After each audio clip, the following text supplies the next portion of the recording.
pharmaceutical company Prevacus says their new concussion medication Prevacol helps repair nerves and promote cell growth. We can get the drug in the brain in less than 5 minutes. And our plan is when we get that diagnosis on the field of play, give the drug nasally, get it in the brain quickly. When it gets in the brain, it actually gets into the nucleus of your brain cells, and it reduces swelling, inflammation, and oxidative stress at the same time. When Jake and I first talked about this many years ago, one of my first questions was, will this help me? And he goes, no, this is for treatment immediately when a concussion or you think a concussion has occurred. Yeah. The acute problems that exist later on in life, if we can take care of these at an early age and start getting some of these things to our children and grandchildren, and I think we can make this game, our game, football, a safer place. And so the whole goal is we're trying to make the game safer. And so Odyssey and this drug, we believe, can be a game changer in so many different ways. Yes, on the football field, in the game of football, because that's where my passion lies, but also in the game of life.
All right, it is 7 o'clock Eastern Standard Time here in Rhode Island and on the East Coast, which means it is another day for Unapologetic with Chet and Duffy here on Fans Only Sports Network, right here, powered by Naked Sports. I'm your host, Chet, and to my right is my counterpart, Duffy. Duffy, how are we doing on a great Wednesday?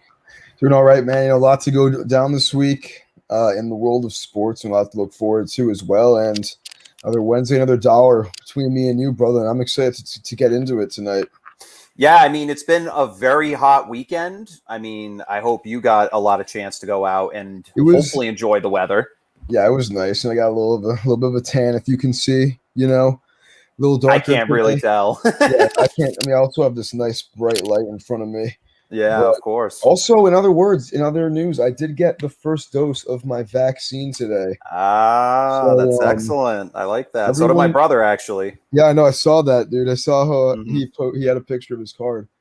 But, it's kind of nice because I think now we're finally starting to see things reopen up. I mean, I've been going into places since I've been double vaccinated without my mask. Today was actually the first day where I was kind of like, screw it. I'm not even taking my mask with me. I don't really care anymore because I'm technically immune to this disease. And it just feels like things are starting to open back up. And it's a good feeling, a really good feeling, especially to see stadiums at full capacity again. It is kind of weird at first, but it's awesome to see all the fans, hyped. 17,000 people in NBA or NHL arenas, all hyped and stuff, screaming. It's a great feeling to get back. But hopefully the vaccine can become more international because a lot of these countries aren't as fortunate as the United States so far. But, yeah. Absolutely. Yeah. So, I mean, hopefully, things are going to cool off this week, which is going to be nice. And, yeah, so, I mean, we're going to just hop right into it right off the bat with the NBA playoffs. And we're going to start actually with the matchup that you have highlighted right there. I don't know why this ad is like screaming in my ear. Jesus. We're going to talk about the Denver Nuggets and the Phoenix Suns. Right now, Phoenix leads that series 1-0, hot off their win over the LA Lakers. And I could not be happier about the outcome. And I'm pretty sure I won $5 from that. Am I not mistaken? Oh yeah, yes, I do owe you $5. Cha-ching, Right. baby. You owe Chet $5. LeBron can go crying back home. LeBron can go screw himself, man. The Suns in the second round against this Nuggets team. I think there's gonna be a lot of points in this series. I'm kind of pissed off now that I owe you $5. I totally forgot about that. But, I try to remember, bro. yeah, this team, looking pretty solid. The Suns, that is, high scoring attack. Chris Paul a little bit banged up, but he did hit a lot of clutch shots in that fourth quarter in game one. Finished with 21 points. I think like 14 of them came in the fourth quarter, which is crazy. But this Suns team is just all around very well built. They're very well equipped to play against this Nuggets squad, who was able to hold them in check in the second half completely and kind of just shut them out. So, but with Nikola Jokic to the helm, MVP, well-deserved MVP, might I add. He is one of the only players in the league to play in every game this year and put up all-time numbers. So, I think this series can go either way. But right now I'm leaning more towards the Suns. They really came out in game one, showed them what they were all about. And, down the stretch, they just looked unstoppable. So, but game two is coming up tonight, actually, at 9:30 p.m. So, for any gambling addicts out there, I will drop a line later for you guys to bet on this game after I go scope them out. Yeah, and I mean, it's been so amazing throughout this playoff series to kind of see Devin Booker slowly become more evolved as a player. And I mean, even this season for that matter. But I was actually listening to a podcast a few days ago, and they talked about how Kobe Bryant actually he actually had the pleasure of meeting Kobe Bryant before his late passing, of course. May he rest in peace.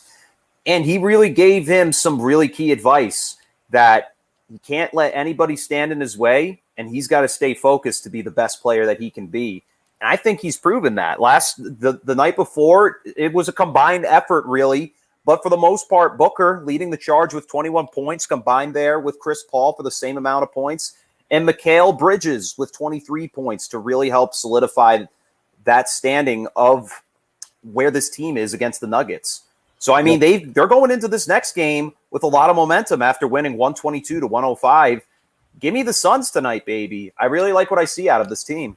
I don't think the Nuggets go down too. That's what I like about both these teams, like you were saying. Three guys with 20-plus points. You also missed DeAndre Ayton, who had 20 points too. But both these teams, they're really two really deep teams. They have a lot coming off the bench. They can get a lot of different guys involved. So, I think this series could go either way tonight. I mean, I just really don't see the Nuggets going down too well. With the league MVP, fresh off that trophy. We did see Joel Embiid last night, who is, quote unquote, snubbed for the MVP. He was the runner-up. Dropped 40 points last night. A little revenge game to his haters. But hey, this game tonight, I will offer up my first wager of the night to you right now. Oh boy! And I'm gonna say, give me the Nuggets in Phoenix tonight. And let's see if you want to potentially cancel out that $5 I owe you. What? Double my money? Yeah, I think we're gonna get a clean tab after this game. You're gonna shake my hand, Nikola Jokic, and the Suns.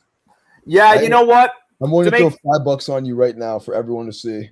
You know what? We'll make this a little more interesting throughout the playoffs. We'll keep doubling our money every week and see what happens. We could, honestly. Yeah. Potentially. We're not going to shake on that, but I will shake on you just for the viewer's sake to see where we end up by next week. I will shake on you to say I am taking the Suns tonight in this matchup against the Denver Nuggets. Are we making a bet or no? Yes, we are for $10. Okay. Thank you. $10. Okay. Sounds great. Yeah, sounds amazing. All right. So now looking at another matchup here, staying out west, the Utah Jazz managed to get their first win in their game. They play tomorrow night against the LA Clippers. And, I mean, it was kind of tough to say when I kind of was first looking at this game to see who would end. Like, I didn't really have an opinion of who could win because these teams are both very strong teams. But, I mean, the Jazz still managed to pull out with a victory, winning 112-109 against the Clippers. I mean, this team, they are the number one seed right now. They've got a lot of talent on that roster. Donovan Mitchell dropping 45 points to 45 really lead points. the charge and keep his team He's a above superstar. water. Yeah, man. I mean, just Superstar. look. And, of course, getting support from the rest of his guys, but he was taking the team on his back that night. And the Clippers they couldn't really do not that they couldn't do much, but you just can't stop someone who can do that. You can't. That's destiny right there. But, and Donovan Mitchell brought that the other night. He's a bona fide superstar. He's arguably the most disrespected player in the league, today. Last pick in the All-Star game draft, or second to last pick, which is completely blasphemous. But with the Jazz, they came back from a 13-point halftime deficit, something they've done time and time again this season, come back and fight strong in these games, especially these home games, which they win a lot of. But the Clippers too, they came up to a big start, 23 points from Kawhi, 20 from PG, 18 points from Luke Kennard, who, in the first round series had a couple of DNPs the first few games because he wasn't even looked as good enough to play, but they're getting production off the bench from him too. So this series is going to be really good. And the Clippers have never been in a Western Conference Finals before. It really is like a franchise-changing series right here if they're able to pull this off. But this has potential to be even more exciting than Denver-Phoenix. I'm not just saying that because I watched the first game of the series, but a lot of star fire on both these sides. Obviously you got Kawhi and PG from LA, and Don Mitchell and Rudy Gobert on Utah, but both these teams have pretty good benches. They can put up a lot of points. And honestly, like the Jazz playing tomorrow night at home again, I think they go up 2-0. I really do think they go up 2-0. They've been pretty much borderline unstoppable at home this year. I think they have the most home wins in the NBA throughout the season. So, listen, man, I think if any teams come out of the West, I think these guys are maybe the most likely to. I'm not sure. It's tough. I think this is the most, evenly match playoffs we've had, in a while. And obviously there's the no LeBron factor, but but then of course you're taking the factor out from the Eastern Conference of what's coming in that direction. Out of these four teams in the West, none of them have won a championship. So we're gonna get So I mean, it's really kind of a new. It's refreshing. Yeah, it's new scenery. It's something new to really sit down and kind of be like, okay, so I'm not just waiting for these two super teams from each conference to just kill the rest of the conference and make it to the finals. So I'm going to take the Jazz as well. I mean, this kind of happened with the Clippers the last series we saw against the Dallas Mavericks. I mean, they still managed to sneak their way out of that series. But this time the tables have turned. The Clippers are not at home, they're away. So, I mean, I think this time around they'll make things interesting after going down 2-0 and going back to LA. But as of right now, not going to get too far ahead of myself on this one. I'm taking the Jazz tomorrow night against the Clippers.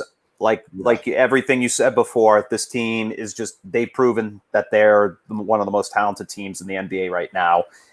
And I think they've got what it takes in this matchup. They're they've got stars all over the place. And I think they're ready for this game tomorrow night. So now to look at the East, we're going to start with the Brooklyn Nets and the Milwaukee Bucks. Now, this series is ugly, man. Yeah. Let me be very clear by starting out and saying the Bucks, they look terrible. They really look god-awful. And, I mean, the Brooklyn Nets, they are doing what everybody thought they'd be doing to teams in the East. They're just shredding them. And the fact of the matter is the players are getting upset by the response from the rest of, the fans in the NBA. Nobody gives a shit. Because the thing is we've seen this before. Time and time again. A super Especially team. Over the last, 15 years. It starts from the Jordan era with the Chicago Bulls. People would just love to see that team dominate. Yet they still had formative opponents like the Detroit Pistons, those dirty Pistons that were there back in the day. And then you got Golden State, the Warriors, when they were in their prime a few years ago, and the Cleveland Cavaliers. And then any team that LeBron James was heading to, everybody kept an eye on. But now, this is like the fourth or fifth super team we've seen in the past few years. Nobody cares. And that's the thing. I feel like ratings for this series and potentially for the Eastern Conference Finals are going to be awful because really nobody cares. The Brooklyn Nets are just too good. It's just, yeah, it's pretty much just sums the Eastern Conference the last decade. You know, obviously LeBron was in there. Really, whatever team he was on was the shoe-in to make the NBA Finals, and now it's this. You know, we're looking at a team against the Milwaukee Bucks, who many people, may I remind you, predicted this would be the best team that they would play in their whole playoffs, and this would be the only team that had a chance to really take them out. They lose by 39 points last game. Yep. They lost by nearly 40 points, and the Nets don't even have James Harden. That's the craziest part. James Harden is out for like 2 weeks or something like that. He might not even play the rest of the series. And the Bucks could realistically get swept if they don't set things up. You know, it's there tomorrow. You know, Chris Middleton really not playing well. He had 17 last game. He had, 13 the first game. You know, Giannis 34 for game one. I think he had 18 game two. But, it's not going to do it against the Nets. And with the Nets, you have 3 or 4 guys who can realistically all drop 20-plus points at any given night. And you have 6 guys who could drop 15-plus points on you probably on the Brooklyn Nets, and the Bucks just can't keep up with that. And they just showed it last game. But at the end of the day, as we've been saying, all year, we're not surprised. No. This is the Brooklyn Nets. Talent wins championships in this league, and the team with the best roster wins 95% of the time. So, not much else for me to really say on that. The Bucks could come out of this series maybe winning 1 game. By looks of it, it's not going to be more than 1 game, from what we've seen the first 2 matchups. But they just look silly out there on the court. Maybe it's gonna make Giannis regret taking that extension before the season. Take a 5-year deal with Milwaukee, small market team. Can they really get free agents? Who knows? And this championship window might be closing a little bit. And we're gonna watch it unfold right in front of our eyes with this series. I just hope Giannis does not become a sellout.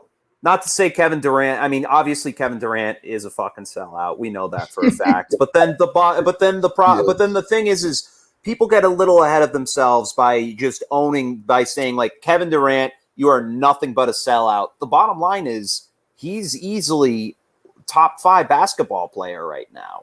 And top 10 all time, probably. Exactly. This is a player right now who, if he wins another finals this year and another NBA series final, MVP, a finals MVP. You have 3 of each. We could be talking one of the greatest of all time right now. Like we're basically seeing someone do that right now.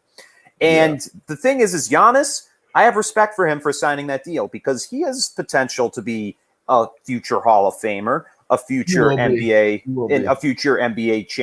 finals champion. You get 2 MVPs, you're in the Hall of Fame.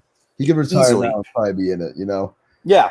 So the bottom line is, I mean, obviously we're kind of moving away from the series a bit, but still talking about these players. I mean, I like what Giannis is doing by kind of keeping that extension there and not really being like, trade me, or I want to go to free agency because I want to go play with LeBron James, or I want to go play with Kevin Durant. In Miami or something, Yeah, examples great for the small market teams, kind of gives them hope. It gives more parity to the league. Like, it's great as a fan to see, Giannis staying with the Bucks and keeping this, balance of power in the Eastern Conference. But at the end of the day, I mean, is he going to win a championship with this team? Like, I don't know, man. And if they can't continue to reel in free agents or anything like that throughout in the foreseeable future, I mean, he could be on his way out. You never know. He could very well be. I mean, only time will tell. But as of right now, I mean, if I were to predict this series, I'm going to take the Nets in 4. Yeah, I think the Nets are easily going to sweep this team because Nets in 4 or 5. Nets in 4 or 5. But in my opinion, realistically, I think it's going to be a straight sweep, not even a gentleman's. Just because we'll see. Because Milwaukee does have a chance. They go back to home for 2 games. That could give some time for them to rebuttal and regroup themselves. And who knows, maybe take advantage of the situation and figure out, hey, they don't have Harden, so that is a hole. But where else do they have holes in this lineup? Because, I mean, right now, this lineup is almost impenetrable with what they've got to bring to you. So time will tell. I mean, we'll see what happens, but I am not taking Milwaukee in any way, shape, or form. I think we're going to see the Brooklyn Nets move on to the Eastern Conference Finals and face one of these 2 teams in the final matchup we're going to discuss. 76ers hosting the Atlanta Hawks. Well, now the Atlanta Hawks hosting the 76ers. And this series might actually be something that you can actually sit down and watch and be like, these are going to be two competitive teams. You're like, this could be a series, but I think it's a little bit of false hope. I mean, I think the Sixers are a better team overall. The Hawks did win that first game, in dramatic fashion. The last 2 minutes of the game were nuts. The Sixers were literally down 14 with 2 minutes left, and they brought to it then three different times. It was crazy. But in this series, Sixers and Hawks, Trae Young obviously is a beast. He's a stud. He's going to be one of the best point guards in the league for a very long time. But I just think the Sixers are a better team, defensively, offensively.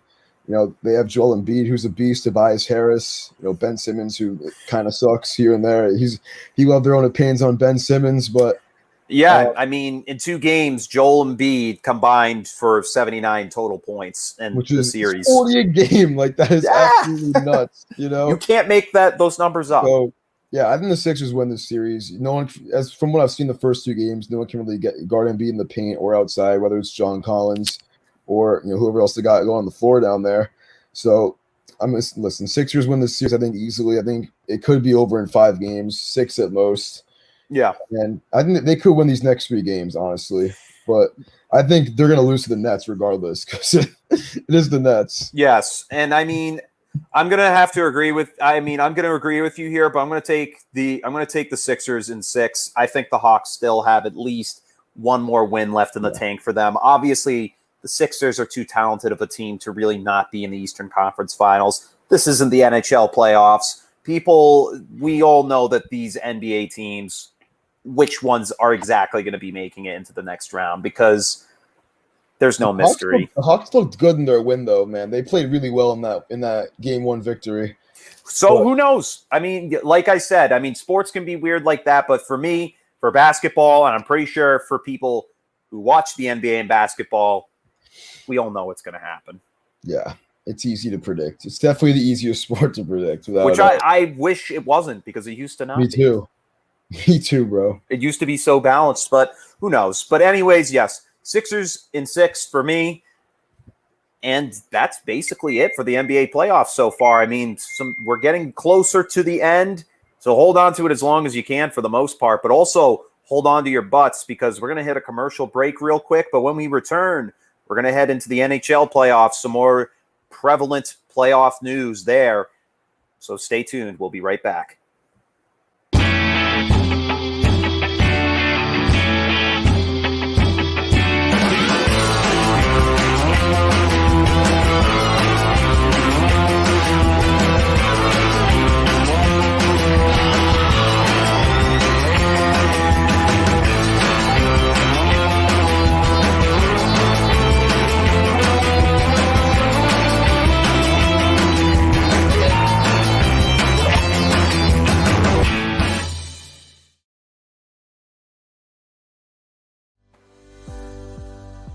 Pharmaceutical company Prevacus says their new concussion medication Prevacol helps repair nerves and promote cell growth. We can get the drug in the brain in less than 5 minutes. And our plan is, when we get that diagnosis on the field of play, give the drug nasally, get it in the brain quickly. When it gets in the brain, it actually gets into the nucleus of your brain cells, and it reduces swelling, inflammation, and oxidative stress at the same time. When Jake and I first talked about this many years ago, one of my first questions was, will this help me? And he goes, no, this is for treatment immediately when a concussion, or you think a concussion has occurred. Yeah. The acute problems that exist later on in life, if we can take care of these at an early age and start getting some of these things to our children and grandchildren, and I think we can make this game, our game, football, a safer place. And so the whole goal is we're trying to make the game safer. And so Odyssey and this drug, we believe, can be a game changer in so many different ways. Yes, on the football field, in the game of football, because that's where my passion lies, but also in the game of life.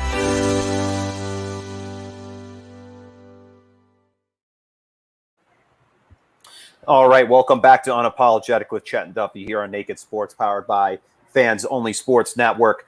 We're going to start right out of the gate talking about the Boston Bruins here in the NHL playoffs. Down 3-2, they lose the last 2 games. as they were up 2-1 before, now down 3-2 as they head back to New York to face the Islanders here on the brink of elimination. This is go time here for the Boston Bruins. I mean, the game after they won 2-1, they dropped that game 4-1. That was a very ugly finish to that matchup there. They just really had no answers come third period. The Islanders managed to shut them down, really. And then similar things happened in the following game. In game 5, am I correct on that one? Yes, yeah. Game 5. In game 5, Islanders score 3 goals in the second period, and then an additional one in the third. The Bruins managed to get the score to 5-4, but it wasn't enough. Even with 5 minutes left to spare, the Islanders clutched it out, prevented an overtime push. Like I had been talking about, the Bruins should have been doing this whole fucking time, but Lord and behold, here we are. Yeah. There are some problems with this team. And I mean, to start, Tuukka Rask.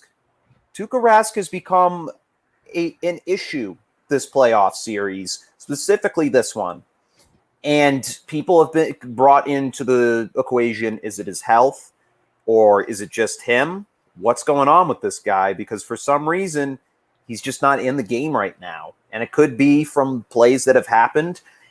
But I mean, for some reason, it's a demoralization from him and from the defense. Something's going on there. And then with scoring, sometimes this team, I mean, they can just be an angry pack of wasps on that other end of the ice when they're really going after the Islanders on their goalie.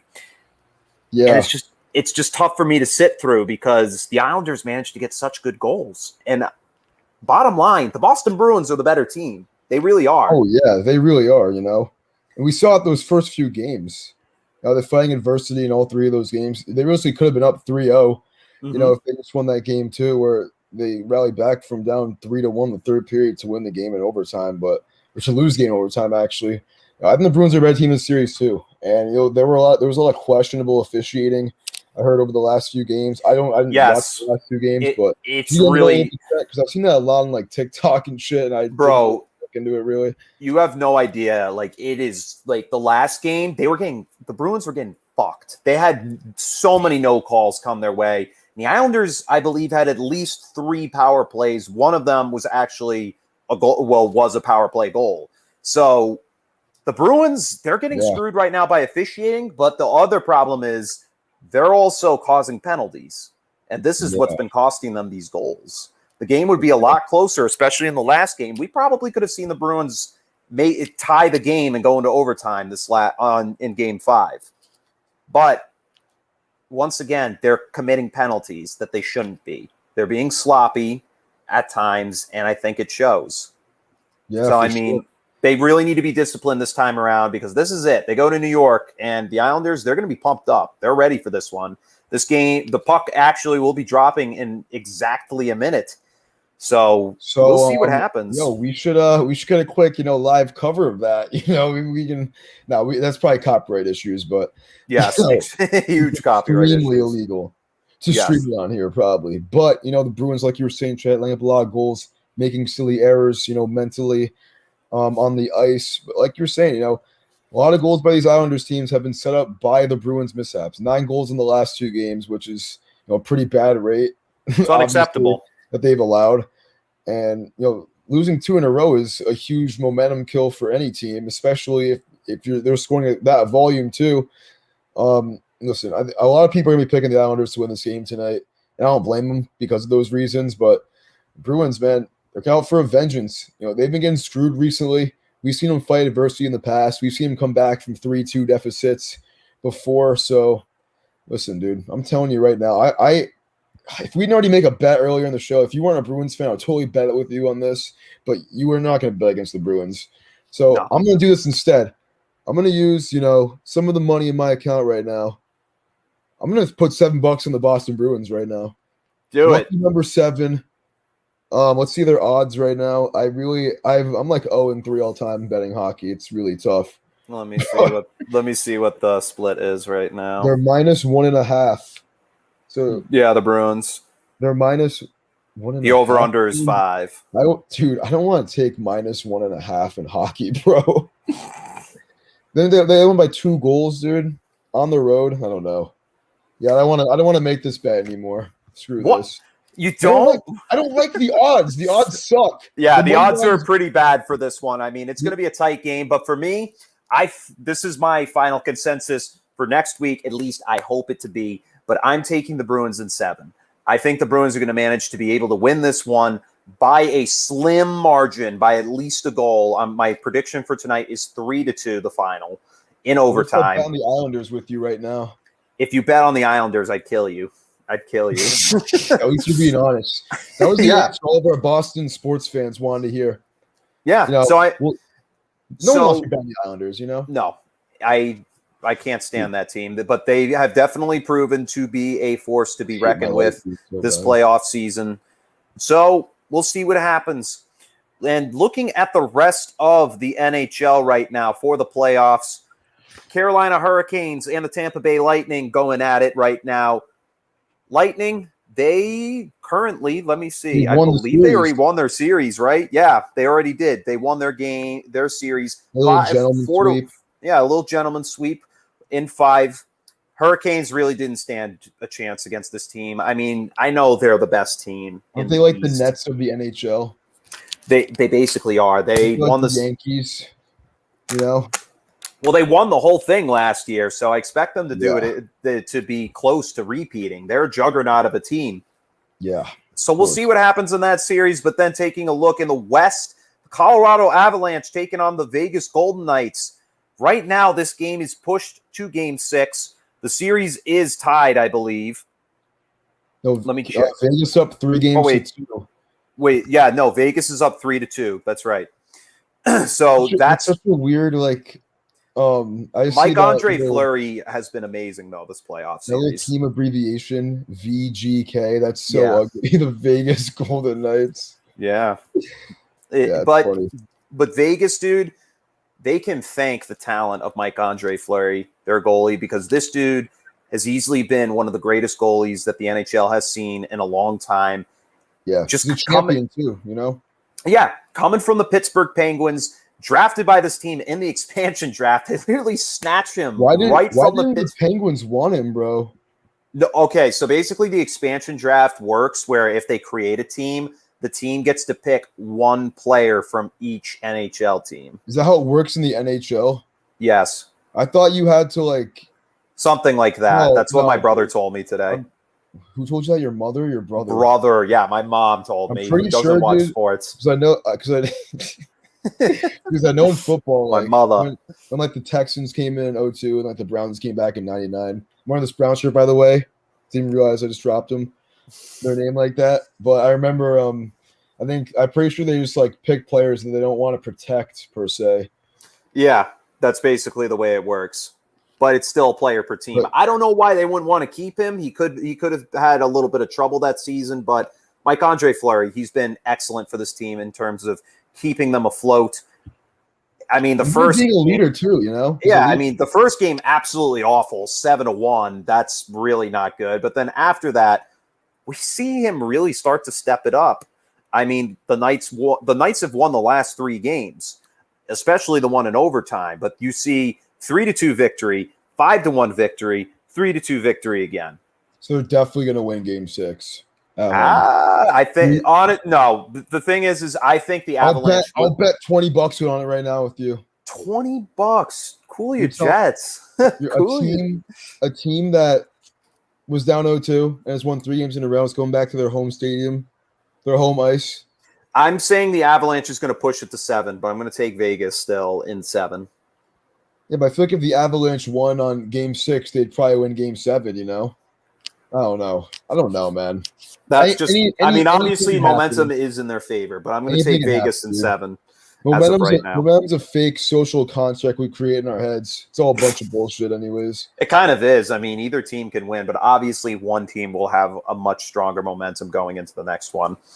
Yeah, but we'll see. I'm just looking at the stream right now to see if any other bums have commented. Just kidding. We love our fans.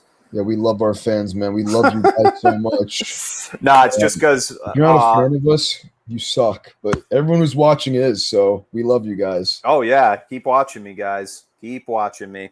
And then let's see the final matchup. This matchup's really pissed me off. The fucking Montreal Canadiens sweep the Winnipeg Jets, and they're now heading to the Eastern Conference Finals. Or this would probably be the Western Conference, potentially. I don't know. Honestly, dude, I've been trying to pay attention to hockey as much as possible. But the way they've set up these divisions this year with, the Canadian division, it's different, it's different, but it's dude, it gives me a fucking headache.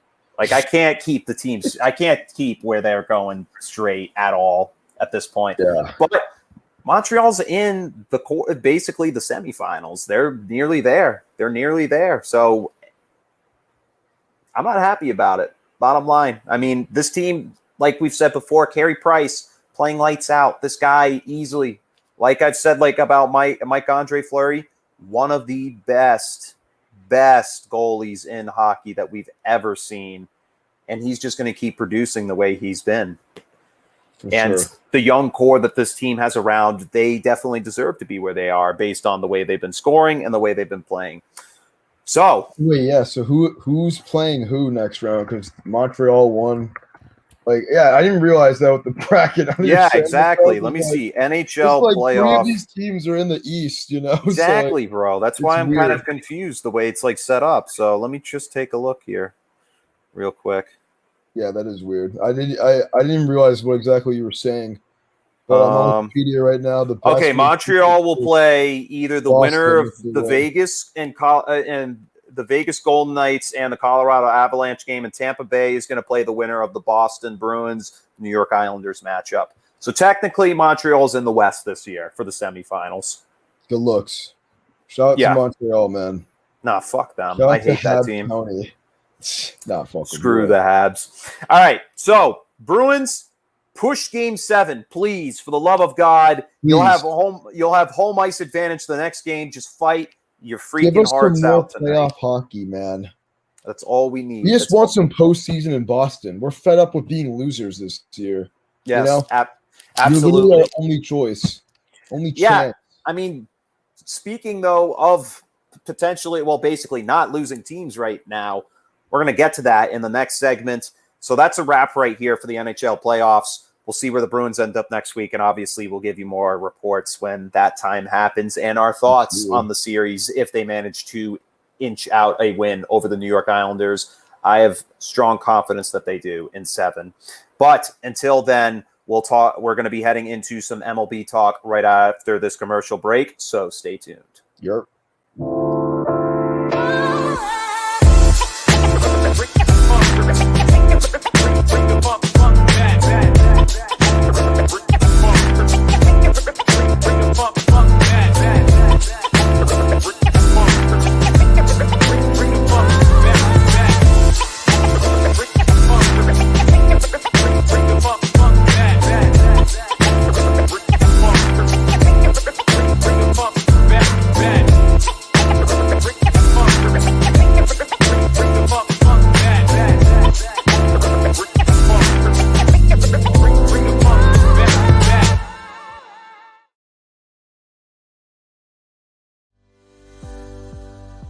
Pharmaceutical company Prevacus says their new concussion medication Prevacol helps repair nerves and promote cell growth.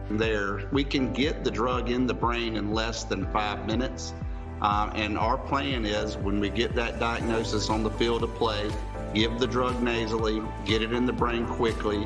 When it gets in the brain, it actually gets into the nucleus of your brain cells, and it reduces swelling, inflammation, and oxidative stress at the same time.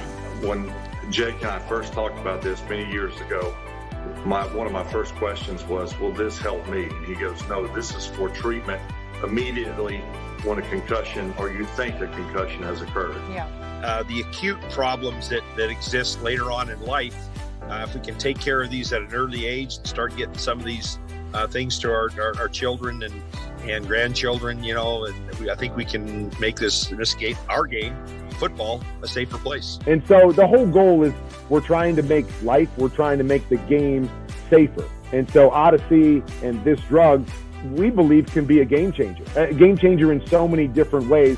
Yes, on the football field, in the game of football, because that's where my passion lies, but also in the game of life.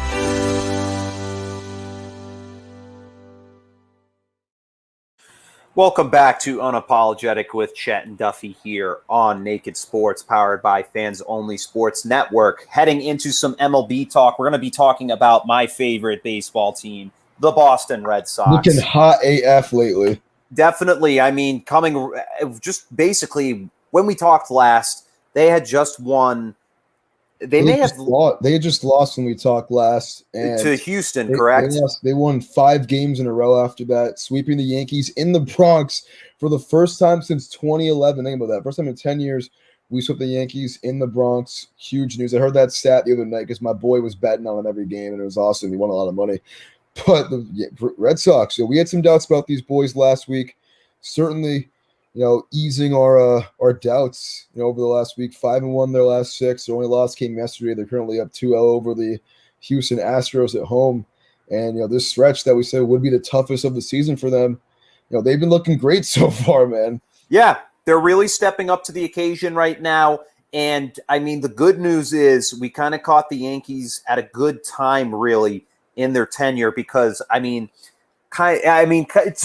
get to the Red Sox, but something I want to talk about with the New York Yankees basically is the fact that this team is basically one of these teams right now. It's got great pitching. Its pitching staff is unbelievable. It's easily one of the best in the MLB as of right now. But the bats, we're talking guys who are going to be stepping up to plate who before you feared for your life just to face this lineup. Yeah. But the problem is, these are guys that can only belt homers at this point. They have the most ground outs in the league right now. And in terms of hits, most of this team's batting under 250, under 300. The only players that I can see that are being the most productive on the team right now is Gio Urshela and Aaron Judge. Aaron Judge is around 35 RBIs this season. But you multiply that if players are doing better, I'm seeing RBIs around 50 to 60 right now for that young man. But this team is not what it once was. There's something wrong with it right now. And people have been talking about rumors like, oh, but what if they go out and get Max Scherzer? No. The thing is, this team has a bunch of righty batters, and you're going up against teams like the Tampa Bay Rays, like the Boston Red Sox, who all have righty pitchers in their bullpens. This is a problem. Because there's no mismatch. A righty v righty matchup is so favorable for a pitcher. And then you need a lefty. You need lefties somewhere. No switch hitters whatsoever on this team. The lineup's basically, it's what you got. It's tough for this team really going forward. And that's why we're seeing the Red Sox sweep them. But honestly, it's because the Red Sox are a better team. That's what we're seeing right now. That's what we like to hear, man. The Red Sox, better team. Yankees, man, looming around 500, kind of in that territory. They're 3-7 in their last 10 games, looking pretty ugly. We were talking about them last week as really, a team that could really, take advantage of these Red Sox weaknesses, in terms of their pitching. And now the flip is switched after that series, and the Yankees are really the worsened team after this. But hey, Red Sox really taking advantage, like you were saying. There's no mismatch in that righty v righty stuff, but. Mm-hmm. They're just looking good. The Red Sox taking advantage of everything they can get right now.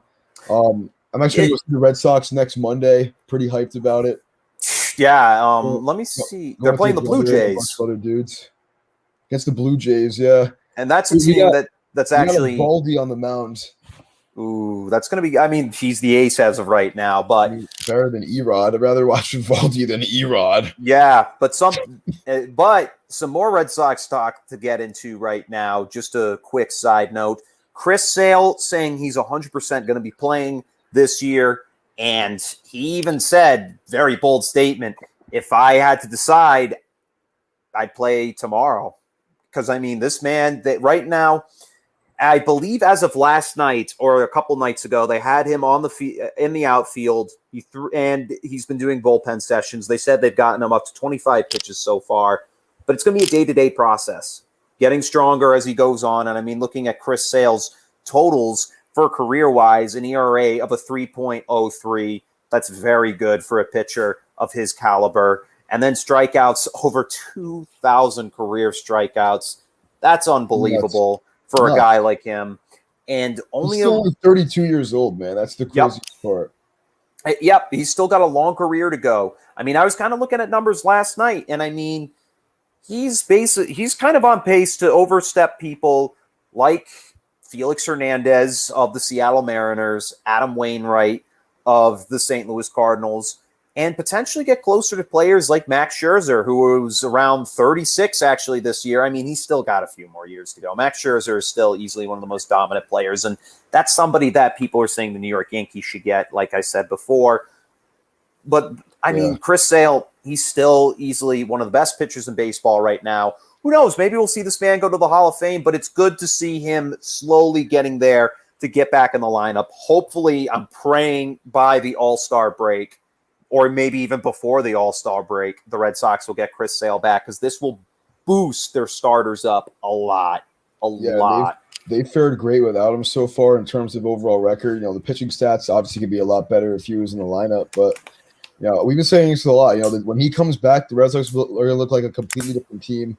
You know, on his good nights, I think he's going to bring a lot of energy, you know, to the bats too. Knowing that they have a guy that when they're on defense, you know, they have a guy who can rack up 2 strikeouts an inning, which is huge. So, it's going to take a lot of pressure off, I believe, other pitchers in the bullpen and, you know, batters themselves who not have to, you know, score all these runs to have a chance when, or even, you know, other guys like Nathan Eovaldi or Erod, you know, Chris Sale's back, you know, they can just do their thing and not have to, you know, keep this. Sure, everyone wants to be the ace, obviously, but, you know, Chris Sale is Chris Sale. He's a generational talent at pitcher. You know, he's a lefty pitcher too. It's going to be huge when he comes back, you know, for teams like you said, like the Yankees.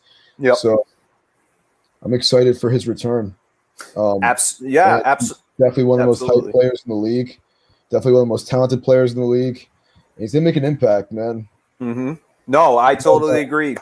We'll see how he looks, but looking at the Red Sox schedule going forward, as of right now, tonight they are playing the Houston Astros, and like Duffy had just said, right now it is a 2-1. There's the weekly government name drop. That was close.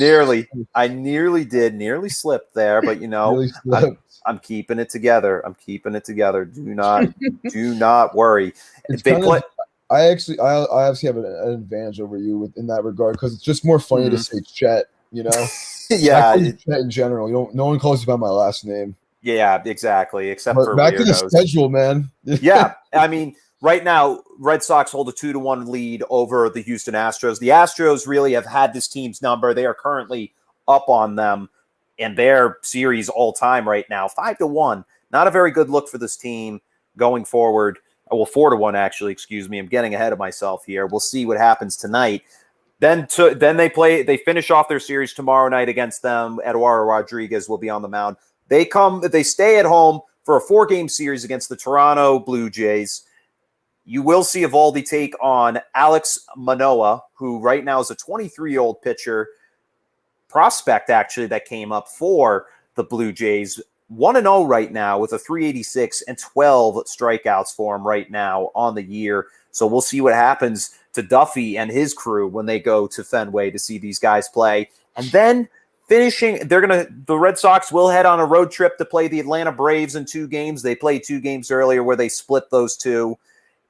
We'll see if they can beat them there, but by next week we'll be right there. And then after that, day off on Thursday, and then they go to Kansas City to play the Royals, followed by another tough series against the first-place Tampa Bay Rays. So, tough series, man. Tough series coming up. You got to go to a Sox game.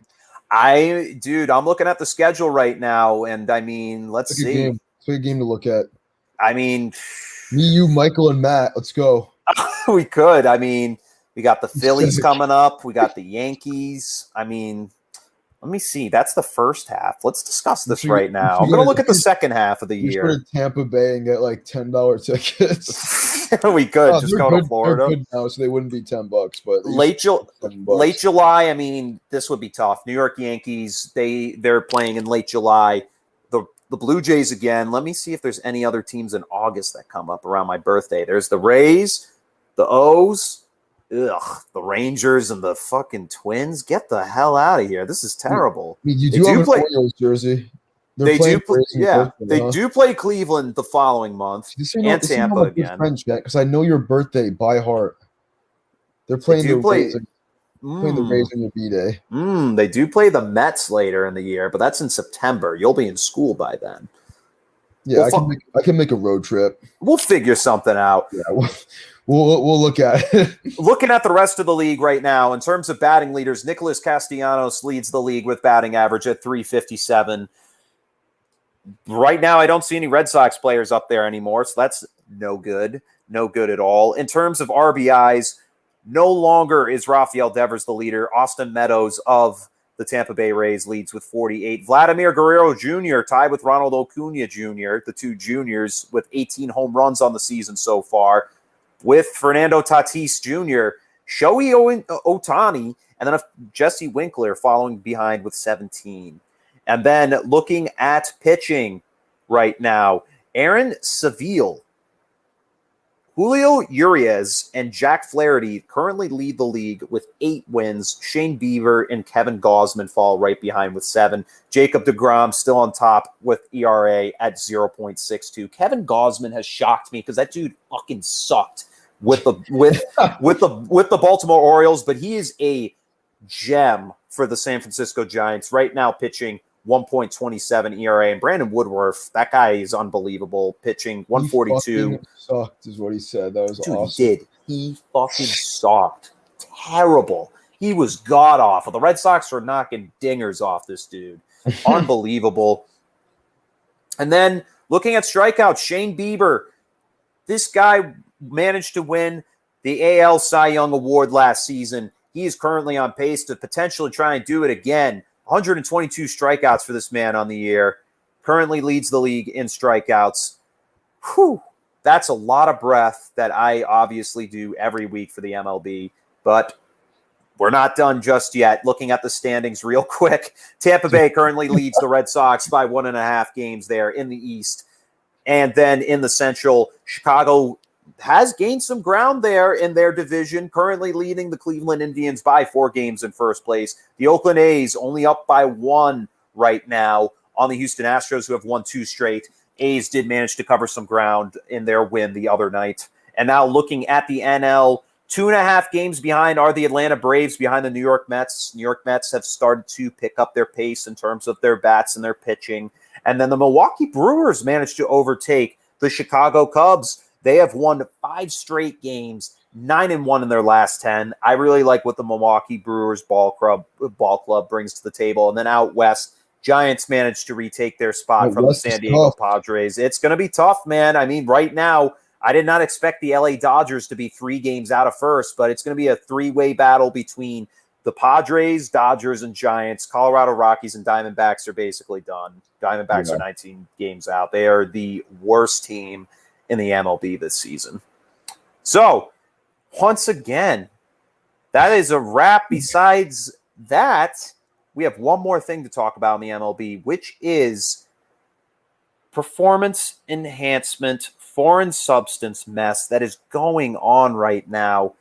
We thought that this crap would be over, but obviously it's back from players like Trevor Bauer and Garrett Cole. Both of these guys have been exposed for using stuff like it's using certain goos and stuff that's like pine tar to get more grip on the ball and get better spin on the ball to really make it almost impossible for players to hit. But now, the league wasn't able to pick up on it last year, and it's kind of being noticed again this year. Trevor Bauer, he literally openly did it though, to make a point to the league. Because he called out Garrett Cole for doing it too, Yeah, because those two hate each other. They both went to college together at LSU. Video, right? When they, by Frank Michael Smith. That's how you first even found out about this topic. And now the MLB is really doing some investigative work towards it as of yesterday. So it's great to see it actually coming into fruition because this is a problem in the league. It's a problem for all baseball fans who want to see more offense, but they really can't because of pitchers like this, really taking over the game. It's not fair. It's really not fair. We've seen more strikeouts the last 3 years in the MLB than hits. Yeah, and obviously hitters are getting sick of it. They're like, bro, I can't hit anything. Happened before in the previous 100 years. We've seen it in each of the last 3 seasons. Yeah. That's crazy. So another MLB, man. Yeah, and I mean, New York Yankees, Garrett Cole, was interviewed the other day, and I'm pretty sure it was in Minnesota when they just won their game last night, and they asked him if he's ever used a particular sticky paste called spider tack while on the mound, and he goes, I don't, long pause, I don't know. I don't quite know how to answer that, to be honest. He should have just said, yeah. Or he should have just said, well, obviously, he's not going to give us any answer because if he says yes, he's guilty. Like, if he says no, so he's sus. just. Like the way he said that quote you just read was so sus. He was better off just saying yes. Obviously, people like, dude, if you've been talked about using these substances by people, and then suddenly somebody steps out of the crowd and goes, hey, did you do it? It's either yes or no. And then if you say yes, you're guilty. But if you say no, then you're kind of put on trial for it. And then if you give them an ambiguous answer, you're a suspect. So regardless, it's a lose-lose. You fucking did it, and he knows it. But he's obviously trying to hide that. Lose. And the thing is the league's going to hand out suspensions. They're going to. They have to. People tried to take advantage of it last year, and they did, and they're still trying to. Now that the players are picking up on it, they're going to get knocked out for a while. They may not. I mean, who knows? They may not play the entire season. There should be punishments, but like I feel like at the same time, so many of these guys do it that they might not even give out any punishments. Yeah, because like everyone's doing it at the same, and you can't give the same punishment to every single person. No, who's been caught doing it because other guys have been doing it longer than others. So it's going to be tough to see how this all boils down. Yeah, it's really. I don't think there's any, concrete piece of information. We have to see how it's going to boil down because we don't know, how it's going to be confirmed. Is it true? Like, yeah, most likely like 99.9% that these pitchers do use these types of substances, but it's going to be tough to see what the punishment is. Yeah. And only a lot of cheating in this game in recent years, a lot of scandals in baseball, fucking goddamn cheaters. Unbelievable. Just non-steroid related. Yeah, exactly. I mean, it just proves that, obviously, baseball, I love baseball to death, but, dude, stop, please, just don't cheat. Come on. Yeah. I'm already entertained enough as it is to see these guys pitch and bat. Just come on, man. That's all I got. That's the only thing. That's the last words I'm going to say. Yeah, come on, Trevor Bauer. That's the last I'm going to say to wrap up this segment as we move into the final segment, the moment you've all been waiting for, some NFL talk. Big trade happened last week. We're going to get to that. We're going to hit a commercial break real quick. Don't go anywhere.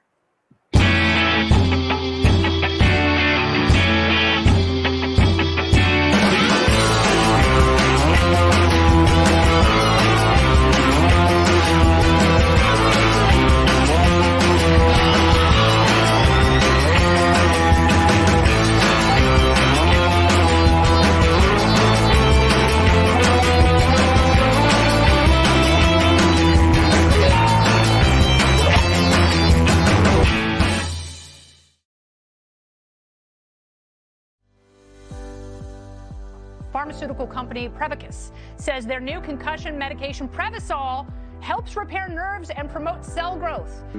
We can get the drug in the brain in less than 5 minutes. And our plan is when we get that diagnosis on the field of play, give the drug nasally, get it in the brain quickly. When it gets in the brain, it actually gets into the nucleus of your brain cells, and it reduces swelling, inflammation, and oxidative stress at the same time. When Jake and I first talked about this many years ago, one of my first questions was, will this help me? And he goes, no, this is for treatment immediately when a concussion or you think a concussion has occurred. Yeah. The acute problems that exist later on in life, if we can take care of these at an early age and start getting some of these things to our children and grandchildren, and I think we can make this game, our game, football, a safer place. And so the whole goal is we're trying to make the game safer. And so Odyssey and this drug, we believe, can be a game changer in so many different ways. Yes, on the football field, in the game of football, because that's where my passion lies, but also in the game of life.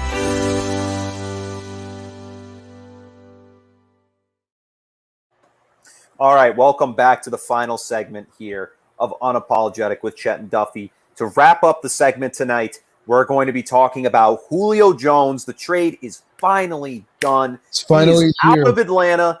The monkey finally taken off his back in a way. He is now with a contender, heading to the Tennessee Titans and taking not number 11, but number 2 on his jersey. What a good man to really let AJ Brown keep that number and change his number. What a good man. But Julio Jones too. Yeah, it's AJ Brown's favorite player, which is awesome. This is a good move by Tennessee. And the best part is they didn't give up shit. They gave up nothing, next to nothing. And that was one of the biggest shocks for me. I thought you would at least need to give some form of first-round pick. Giving up a second? Are you kidding me? What happened to the first-round pick that was reportedly offered to Atlanta during the week? Did it just disappear? Just not a thing anymore?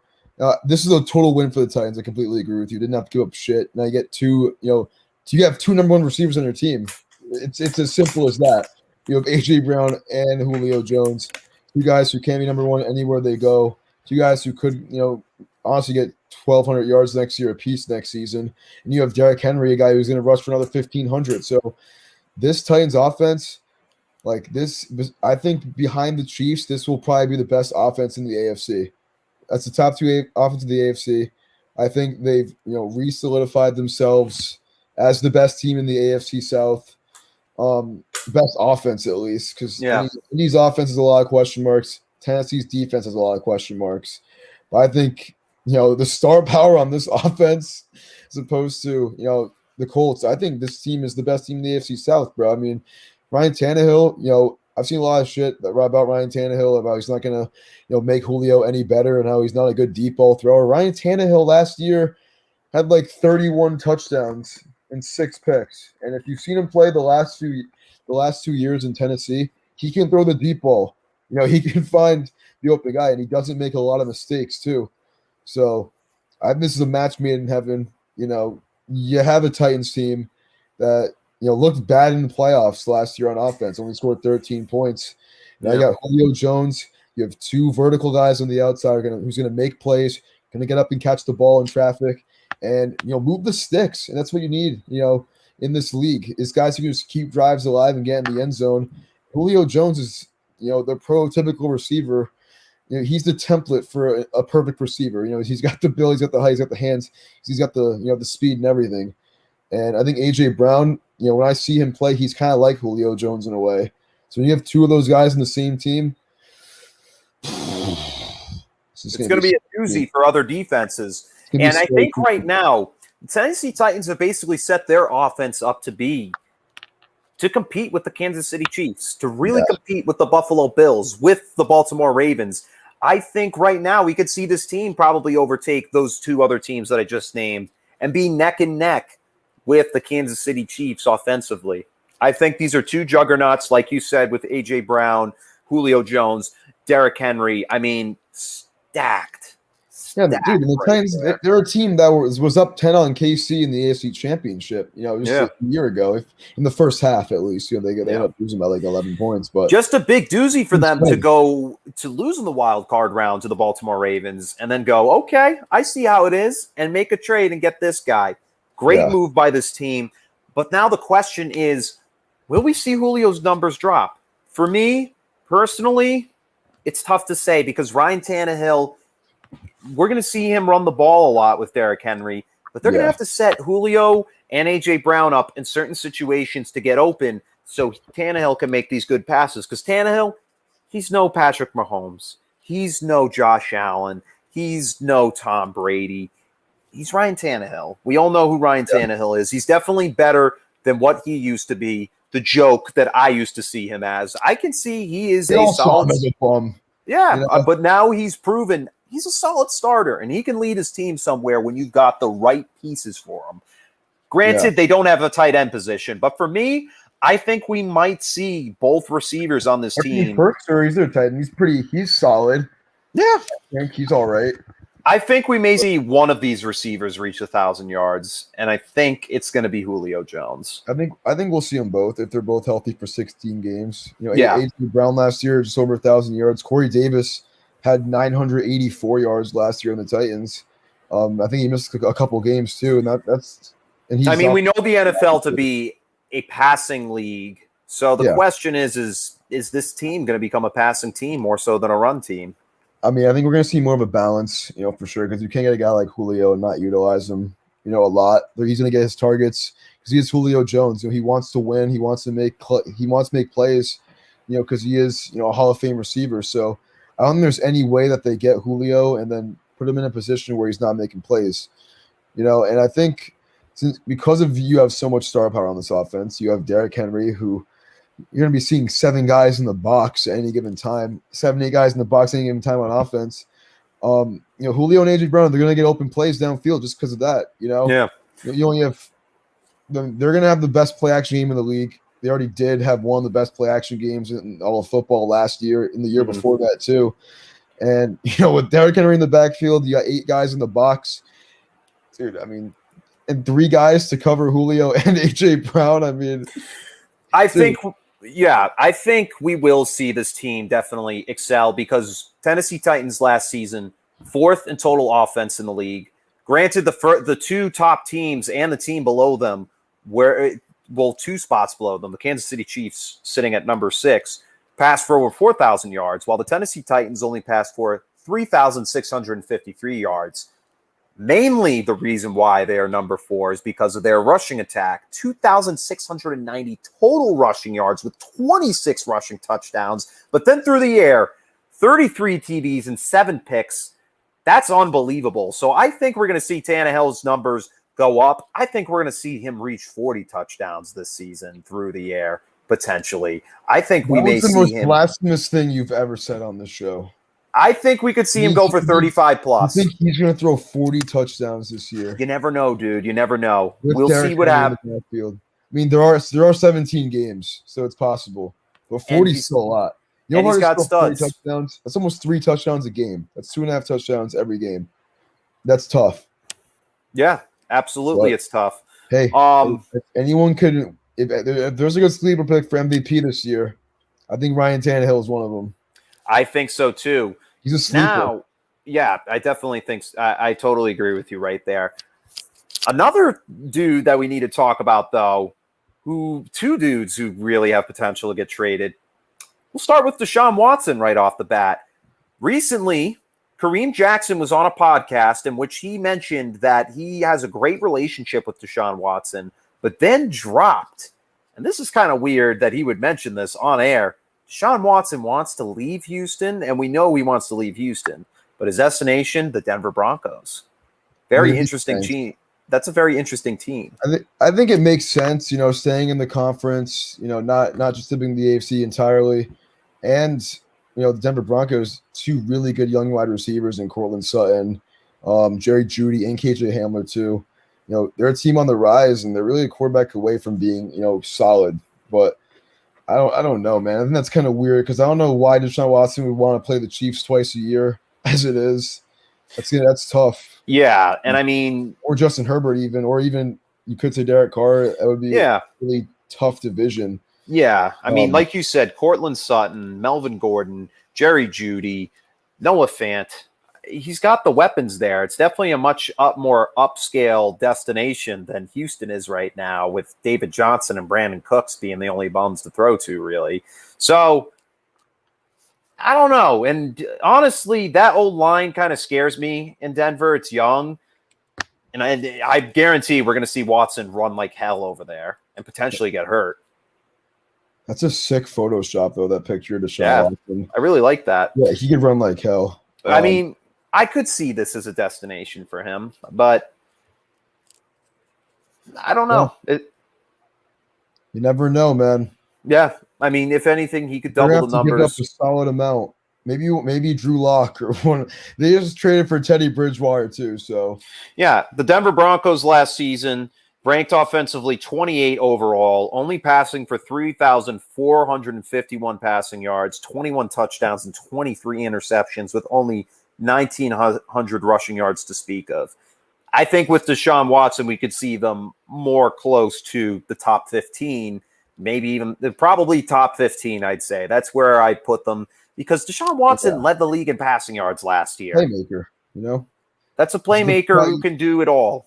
He's a top 5 playmaker in the NFL today. You know, he's a guy who can just, you know, really extend any play he wants to and make anything happen, really. You know, the Texans team that went 4-12, like you said, led the league in touchdown passes. That rarely ever happens where a guy who goes 4-12 leads the league in touchdown passes. But that's the type of guy Deshaun Watson is.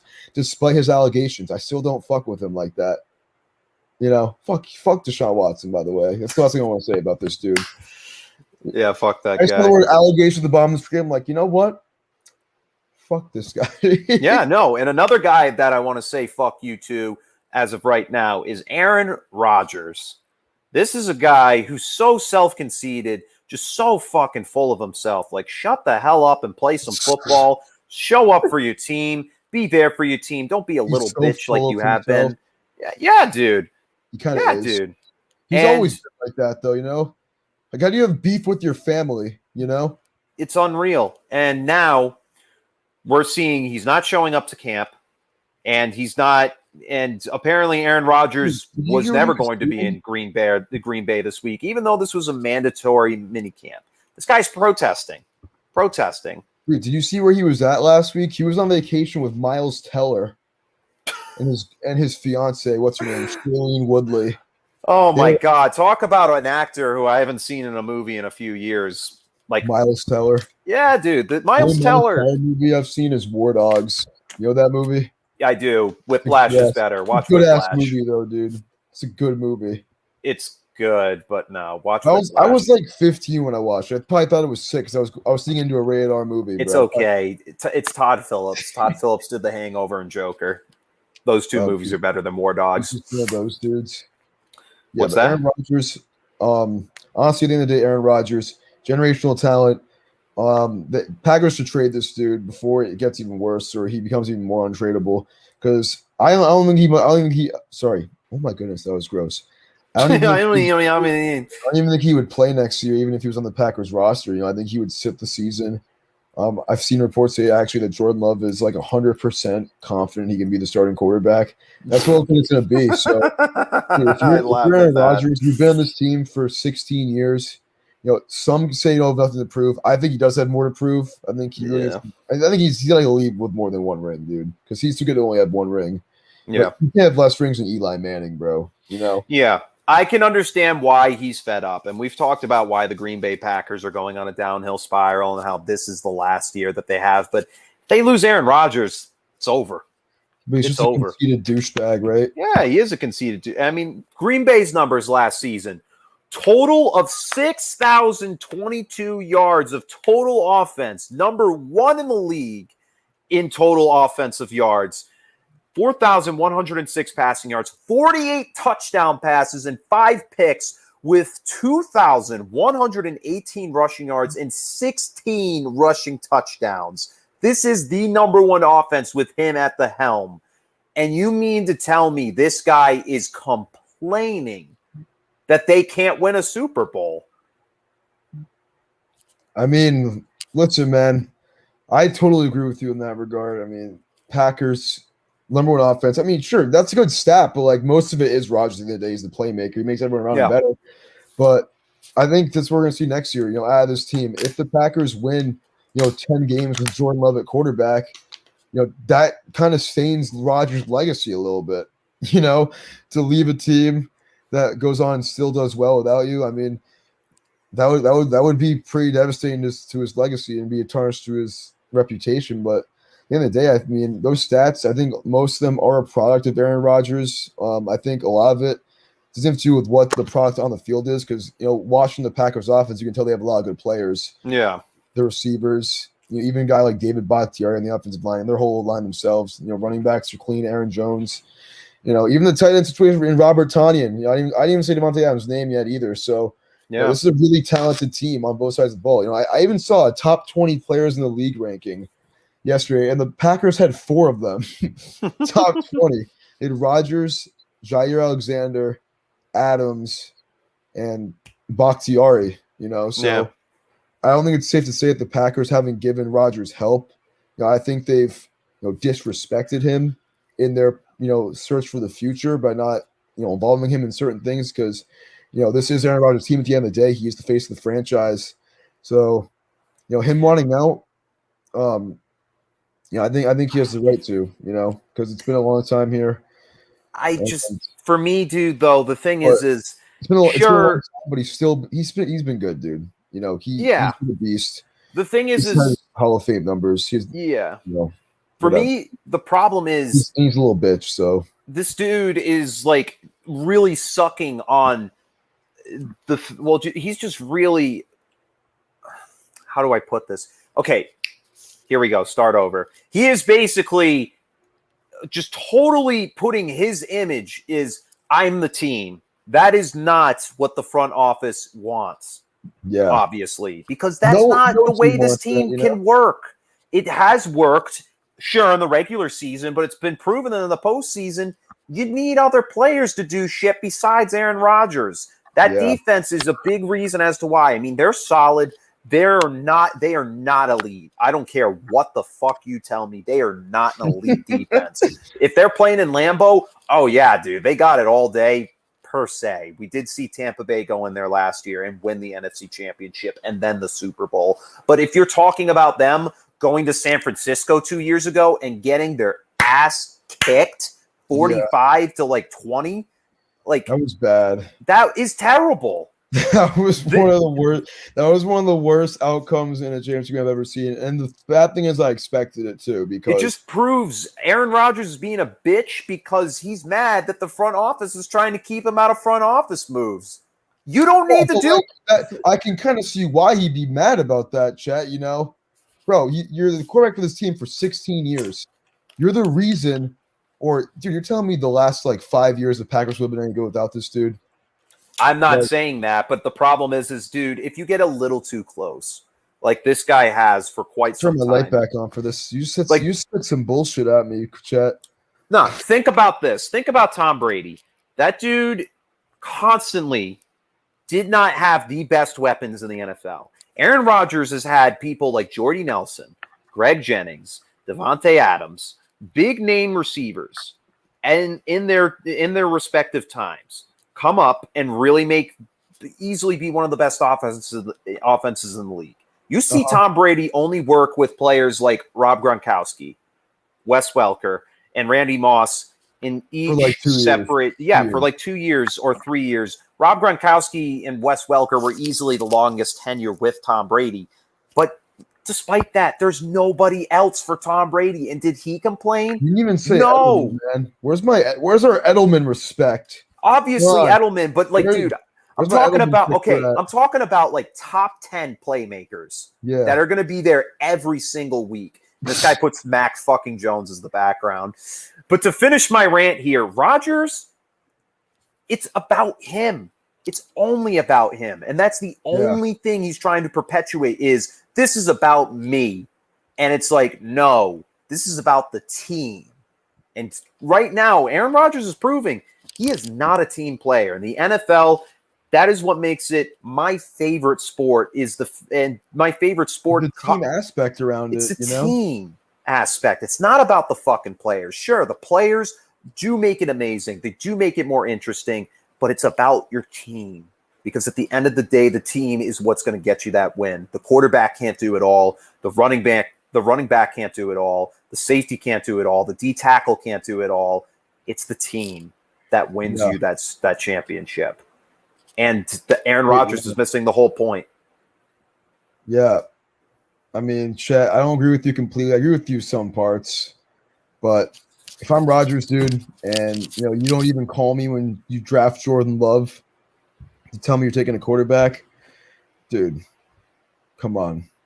like he's being a bitch. Or you can sit here and say that like you don't blame the Packers front office for not involving this guy in moves like that. I mean, they should have. They should have been a little transparent with the fact that they're drafting a quarterback. They get too much shit for not giving him too much help because they've given him a lot of help over the years. I'm not saying that, but like, I just think that like that was the situation they could have done better. That was the situation they could have done better in. Especially as much as A-Rod had pleaded in recent years to draft a receiver. Do you see they drafted a guy named Rogers this year in the 3rd round? I believe. I think his name was A. Rogers too. I think his name was like Amari Rogers. Rogers. Listen, man, Packers with Aaron Rodgers next year, they go 12-5, 13-4 with them. They probably go like 6-11. Yeah, no, I agree. That just shows how he's the best player on the team. But the thing is, I mean, obviously this team, if they really want to win a Super Bowl, kiss Aaron Rodgers' toes, do whatever you can to get this man. Toes. Yeah, kiss his feet. You know what I'm saying? Basically, get on your knees and beg this dude to come back. If you're really trying to win a Super Bowl and make this the be-all, end-all to solve their problems, or do the right thing in your mind, which is to ship him off, not deal with his bullshit, and basically just concede and start a rebuild. I personally wouldn't. The thing is I want to see Aaron Rodgers play in Green Bay and not be a bitch. That's the problem here. He's just being a bitch about this whole thing. He should just be like, and just play. He could be more of a bitch, you know. He could be. I mean, he could be on the news saying shit, dude, but he's not. You know, he's been pretty low key about it. I saw him on ESPN like a month ago or like 2 weeks ago. You know, being kind of mellow about it. So I give him some props for how he's gone about this process. Mm-hmm. I think he's handled it well, and you know, there still hasn't been a definitive like, oh, get me the fuck out of here type beat. You know, so yeah. Time will tell. We'll see what happens, but obviously we'll keep updating as the weeks go on. But that is the last update we have for tonight. Bruins end the first period with a tie game at 1-1 against the Islanders. I'll see what happens next week. I'm really hoping that they push for Game 7 because, come on, Bruins. Come on, buddy. I really need you to do me a solid here and keep this season alive because I still haven't seen you guys win a Stanley Cup. But until then, we will catch you all next week here at Wednesday at 7 p.m. Eastern Standard Time. This is Chet and Duffy signing off for not for the final time. I can't believe I almost just said that. Dude, that would be crazy. Yo, dude, chill. But you'll see me and Tony Soprano there in the background, of course, next week. Until then, have a great weekend. Have a great rest of your week, everybody. Enjoy sports and go Pats. Peace.